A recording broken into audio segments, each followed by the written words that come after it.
ನಮ್ಮ ಭಾರತ ಸರ್ಕಾರ ಜನಸಂಖ್ಯಾ ನಿಯಂತ್ರಣಕ್ಕಾಗಿ ಈ ಫ್ಯಾಮಿಲಿ ಪ್ಲ್ಯಾನಿಂಗನ್ನು ತಗೊಂಡ್ಬಂತು. ಆ ಫ್ಯಾಮಿಲಿ ಪ್ಲ್ಯಾನಿಂಗ್ ತಗೊಂಡು ಬರುವಾಗ ಅದರ ಪ್ರಚಾರಕರಾಗಿ ಹೋಗ್ತಕ್ಕಂಥ ಜನಗಳಲ್ಲಿ ಕಲಾವಿದರಲ್ಲಿ ನಾನು ಒಬ್ಬ.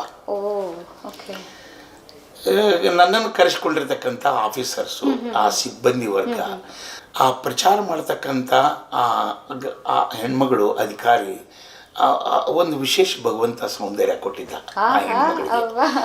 ಎಲ್ಲಿ ಸೌಂದರ್ಯ ಇರುತ್ತೋ ಅಲ್ಲಿ ಕೀಟಲುಗಳು ಜಾಸ್ತಿ. ಅದರಲ್ಲಿ ಇವತ್ತಿನ ಪಡ್ಡೆ ಹುಡುಗರಿಗೆ ಅದನ್ನು ಗೆಸ್ ಮಾಡ್ತಿದ್ದೆ, ನಾನು ಕಲ್ಪನೆ ಮಾಡ್ತಿದ್ದೆ. ಅದು ನಡೆಯುತ್ತೋ ನಡೆಯಲ್ಲೋ ಅದನ್ನ ಕಲ್ಪನೆ ಮಾತ್ರ ನಾನು ಮಾಡಿ ಎಂಜಾಯ್ ಮಾಡ್ಕೋತಿದ್ದೆ. ಮಾಯೆ ಹತ್ತಿರ ಬಂದಾಗ ಮಾಡ್ತಕ್ಕಂಥ ಕೆಲಸಗಳು ಹೆಂಗೆ ಎಡವಟ್ಟುಗಳಾಗ್ತವೆ ಅನ್ನೋದೇ ಆ ಹಾಡಿನ ತಾತ್ಪರ್ಯ ಅಷ್ಟೇ.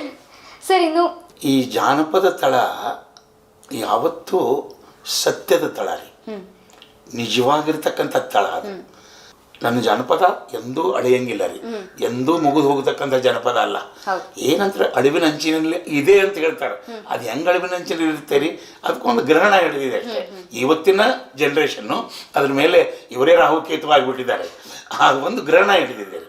ಅದು ಇವತ್ತಿನ ನಾಳೆ ಹೋಗುತ್ತೆ. ನಾವು ಏನು ಬಳಸ್ತಿದ್ದೇವಲ್ಲ, ನಾವು ಯಾವ ರೀತಿ ಬದುಕ್ತಿದ್ದೇವಲ್ಲ, ಅದನ್ನು ಕೂಡ ಈ ವ್ಯಾಪಾರಸ್ಥರು ಈ ಜನಪದದ ಬೇಸ್ ಮೇಲೇನೆ ತಮ್ಮ ವ್ಯಾಪಾರವನ್ನು ಶುರು ಮಾಡಿದ್ದಾರೆ.